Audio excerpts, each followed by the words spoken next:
এই জন্য 100 ওয়াটের বাতি ব্যবহার করা হয়, 40 ওয়াটের বাতি ব্যবহার করা হয় না। আবার 200-300 ওয়াটের বাতি ব্যবহার করলে কি হয়, আলো এত বেশি হয় যে বুঝতে অসুবিধা হয় যে আসলে জিনিসটা ভালো আছে নাকি নষ্ট আছে নাকি শর্ট আছে। ইলেকট্রিক সার্কিট কাকে বলে?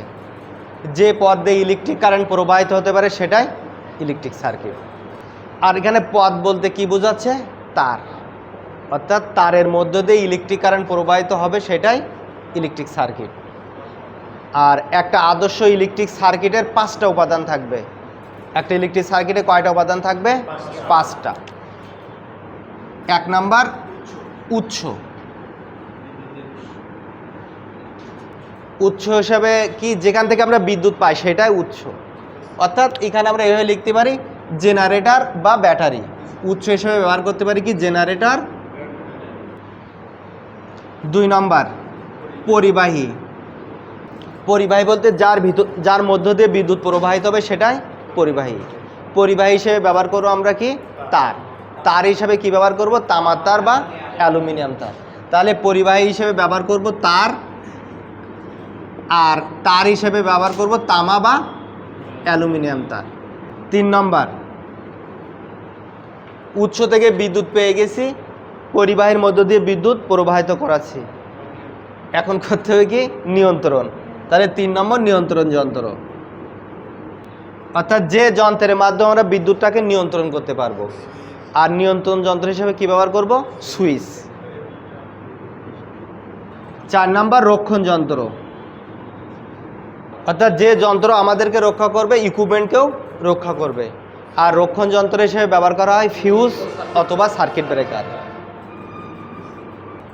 5 নম্বর লোড। লোড হিসাবে আমরা ব্যবহার করতে পারি যে কোনো ইকুইপমেন্ট, যে কোনো ইলেকট্রিক ইকুইপমেন্ট। তাহলে একটি আদর্শ সার্কিটে 5টা উপাদান অবশ্যই থাকবে।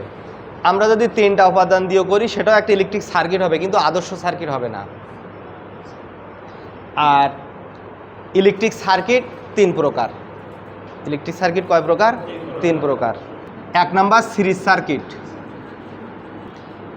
2 নম্বর প্যারালাল সার্কিট, 3 নম্বর মিশ্র সার্কিট। প্রথমে জানবো সিরিজ সার্কিটটা কি। সিরিজ মানে পরপর, মানে লোডগুলো পরপর থাকবে।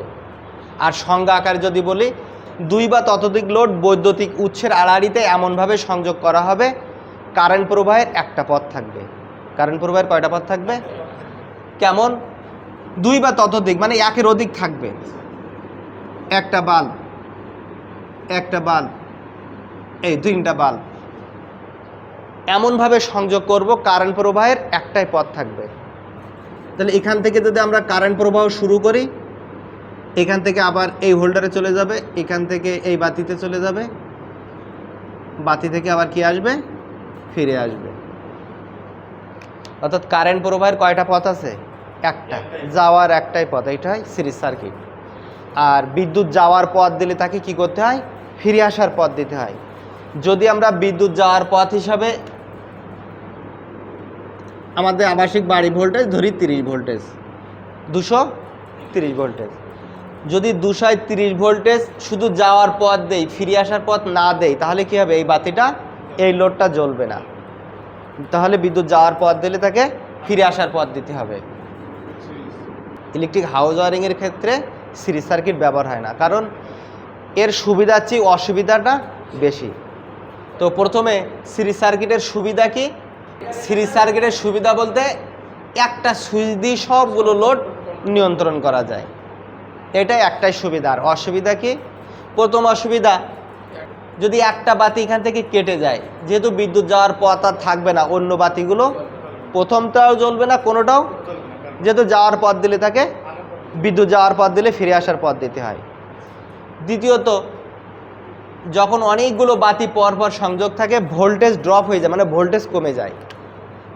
এখানের ইনপুট ভোল্টেজ 230 ভোল্ট থাকে, এই বাতি কিছু ভোল্টেজ ড্রপ করে দেয়, মানে কিছু মনে করো খরচ করে দিল, মানে ডাউন হয়ে গেল, কিছুখানে লস হয়ে গেল। পরপর অনেকগুলো যদি বাতি থাকে তাহলে দেখা যায় শেষ পর্যায়ে ভোল্টেজটা অনেক কমে যায়। আর কমে যাওয়ার কারণে বাতিগুলো তার ক্ষমতা অনুযায়ী সঠিক আলো দিতে পারে না। এটা হচ্ছে সিরিজ সার্কিটের অসুবিধা। এই অসুবিধার কারণে হাউস ওয়ারিংয়ে সিরিজ সার্কিট ব্যবহার হয় না। শুধুমাত্র আমরা সিরিজ সার্কিটের মাধ্যমে একটা সিরিজ টেস্ট ল্যাম্প তৈরি করি, সিরিজ টেস্ট ল্যাম্প। এই সিরিজ টেস্ট ল্যাম্পের মাধ্যমে ইলেকট্রিক যে কোনো ইকুইপমেন্ট টেস্ট করি, যে কোনো ইলেকট্রিক ইকুইপমেন্ট টেস্ট করা যায়, সেই হিসেবে আমরা একটা টেস্ট ল্যাম্প তৈরি করতে পারি বা সেটাও করব। আর এই সিরিজ সার্কিটের কিছু বৈশিষ্ট্য আছে। 1 নম্বর বৈশিষ্ট্য, এর লাইনে যে টোটাল ভোল্টেজ 230 ভোল্ট ভিতে ভোল্টেজ। তো একটা লোড হিসেবে আমরা বাতি ব্যবহার করছি। এ কিছু ভোল্টেজ ড্রপ করে দেয়, এ কিছু ভোল্টেজ ড্রপ করে দেয়, এ কিছু ভোল্টেজ ড্রপ করে দেয়। সবগুলো ভোল্টেজ ড্রপ যোগ করলে মোট ভোল্টেজ পাওয়া যায় V1 যোগ V2 যোগ V3। মানে এ যতটা ভোল্টেজ ড্রপ করেছে, এ যতটা ভোল্টেজ ড্রপ করেছে, এ যতটা ভোল্টেজ ড্রপ করেছে, সবগুলো ভোল্টেজ ড্রপ যোগ করলে মোট 230 পাওয়া যায়। আর আরেকটা বৈশিষ্ট্য আছে, সবগুলো রেজিস্ট্যান্স যোগ করলে মোট রেজিস্ট্যান্স পাওয়া যায়, টোটাল রেজিস্ট্যান্স RT। অর্থাৎ এই বাল্বের একটা রেজিস্ট্যান্স আছে, বাধা আছে, এই বাল্বের একটা বাধা আছে, এই বাল্বেরও একটা বাধা আছে। সবগুলো বাধা যোগ করলে R1 যোগ R2 যোগ R3। শুধু R3 না, যদি আরও অনেকগুলো লোড থাকে, সবগুলো লোডের রেজিস্ট্যান্স যোগ করলে মোট রেজিস্ট্যান্স পাওয়া যায়। আর একটা বৈশিষ্ট্য আছে কারেন্ট আয়ের। যদি এই সার্কিটে মেন লাইন দিয়ে 5 অ্যাম্পিয়ার কারেন্ট প্রবাহিত হয়, সবগুলো লোডে সমান কারেন্ট প্রবাহিত হয়। তাহলে I1 সমান I2 সমান I3, সবগুলো লোডে সমান কারেন্ট প্রবাহিত হয়। এই হচ্ছে সিরিজ সার্কিটের বৈশিষ্ট্য। আর সিরিজ সার্কিটের সুবিধা অসুবিধা তো বললাম। প্যারালাল সার্কিট, প্যারালাল সার্কিটটা কি? প্যারালাল, আলাদা আলাদা 2 বা ততোধিক লোড এমনভাবে সংযোগ করা হয় প্রত্যেকটি কারেন্ট প্রবাহের পথ আলাদা আলাদা থাকবে, সেটাই প্যারালাল সার্কিট। যেমন এই বাতির যাওয়ার পথ আলাদা থাকবে, যার ফিরে আসার পথও আলাদা থাকবে। হ্যাঁ, আর একটা বাতি এর যাওয়ার পথ আলাদা থাকবে, আসার পথও, এটাই প্যারালাল মানে স্বতন্ত্র। আমরা যদি সবগুলো যাওয়ার ফিরে আসার পথটা একসাথে করি, আবার সবগুলো যাওয়ার পথটা একসাথে করে আলাদাভাবে এখানে ফেজ তার আর এই পাশে নিউট্রাল তার সংযোগ করি, তাহলে এই বাতিগুলো জ্বলবে।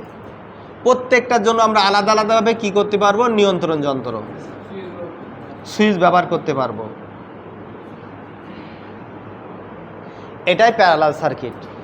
এই প্যারালাল সার্কিট হাউস ওয়ারিংয়ে ব্যবহার হবে। এই প্যারালাল সার্কিটের সুবিধা অসুবিধা কি? প্রথম সুবিধা, প্রত্যেকটা লোড আলাদা আলাদাভাবে নিয়ন্ত্রণ করতে পারবো। যেহেতু প্রত্যেকটা লোড আলাদা আলাদাভাবে নিয়ন্ত্রণ করতে পারবো, সেই হিসাবে লোডের ক্ষমতা অনুযায়ী আলাদা আলাদাভাবে কারেন্ট প্রবাহিত হবে।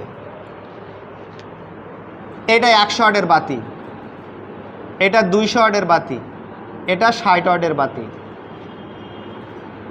তাহলে এই 100 ওয়াটের বাতির ক্ষমতা অনুযায়ী এই তার দিয়ে 100 ওয়াট যে পরিমাণ কারেন্ট খরচ করে সেই কারেন্ট প্রবাহিত হবে। 200 ওয়াটের একটা বাতির যে পরিমাণ এর ক্ষমতা অনুযায়ী সেই পরিমাণ কারেন্ট প্রবাহিত হবে। অর্থাৎ যেহেতু আমাদের হাউস ওয়ারিংয়ের ক্ষেত্রে বিভিন্ন ধরনের লোড থাকবে, একটা মোটর থাকতে পারে, একটা এসি থাকতে পারে, আবার 100 ওয়াটের একটা বাতিও থাকতে পারে। তাহলে যখন একটা 2 টনের এসি হবে, তার সে যে পরিমাণ কারেন্ট খরচ করবে, 60 ওয়াটের বাতি অথবা 30 ওয়াটের একটা এনার্জি সেভিং ল্যাম্প একই পরিমাণ বিদ্যুৎ খরচ করবে না, করবে? সেই হিসাবে তারের সাইজও কী হয়ে যাবে? ভিন্ন ভিন্ন হয়ে যাবে। তো প্যারালাল সার্কিটের প্রথম বৈশিষ্ট্য কি? যেহেতু প্রত্যেকটি লোড আলাদা আলাদা থাকে, সেই হিসাবে টোটাল লাইনে যে ভোল্টেজ থাকে, সেই ভোল্টেজ সবগুলো সার্কিটে একই থাকে। V1 যা থাকবে, V2ও তাই থাকবে, V3ও তাই থাকবে। কারেন্টের ক্ষেত্রে কি হবে? লোডের ক্ষমতা অনুযায়ী আলাদা আলাদা কারেন্ট প্রবাহিত হবে। তাহলে প্রথম লোডে যে পরিমাণ কারেন্ট খরচ হবে I1 যোগ দ্বিতীয় লোডের কারেন্ট খরচ I2, তৃতীয় লোডের কারেন্ট খরচ I3, সবগুলো কারেন্ট যোগ করে মোট এই লাইনের কারেন্ট বাইর করা যাবে। কি সার্কিট বাকি রইল? মিশ্র circuit. Series circuit are parallel circuit মেলায় যে সার্কিট হয় সেটা মিশ্র সার্কিট। তবে ইলেকট্রিক্যাল হাউস ওয়ারিংয়ের কোথাও মিশ্র সার্কিট ব্যবহার হয় না। যেহেতু মিশ্র সার্কিট ব্যবহার হয় না, সেই হিসেবে আমরা মিশ্র সার্কিটও দেখাবো না, প্রয়োজন নয় আমাদের। ইলেকট্রনিক্সের ক্ষেত্রে মিশ্র সার্কিটটা ব্যবহার হয়। সিরিজ টেস্ট ল্যাম্প সার্কিট তৈরি করতে হয়, সেটা দেখাবো। তো সিরিজ মানে কি? পরপর একটা বাতি থাকবে, একটা বাতি থাকবে, একটা বাতি, এমন অনেকগুলো বাতি থাকবে। তো আমি ধরি যে 2টা বাতি আছে। কয়টা বাতি আছে? 2টা বাতি আছে। যেহেতু আমরা টেস্ট ল্যাম্প তৈরি করব, সেই হিসাবে একটা বাতি আমাদের এখান থেকে মাইনাস করে দেবো, তো বাদ দিয়ে দেবো। এখানে ব্যবহার করতে হবে একটা সকেট। এখানে কি ব্যবহার করব? একটা সকেট।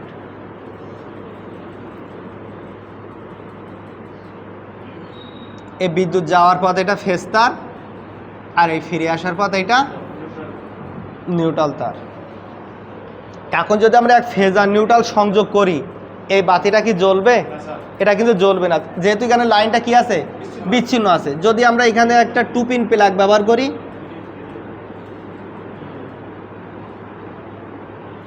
আর 2 পিন প্লাগ থেকে 2টা তার একত্রিত করে দেই, এখানে সংযোগ পাবে। সংযোগ পেলে কি হবে? এই বাতিটা জ্বলবে।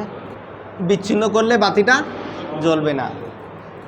তাহলে এই সিরিজ টেস্ট ল্যাম্প সার্কিটের এই 2টা তার, যে ইকুইপমেন্ট আমরা পরীক্ষা করব সেই ইকুইপমেন্ট যদি ভালো থাকে, অর্থাৎ ধরি একটা বাল্ব, আরও একটা বাল্ব,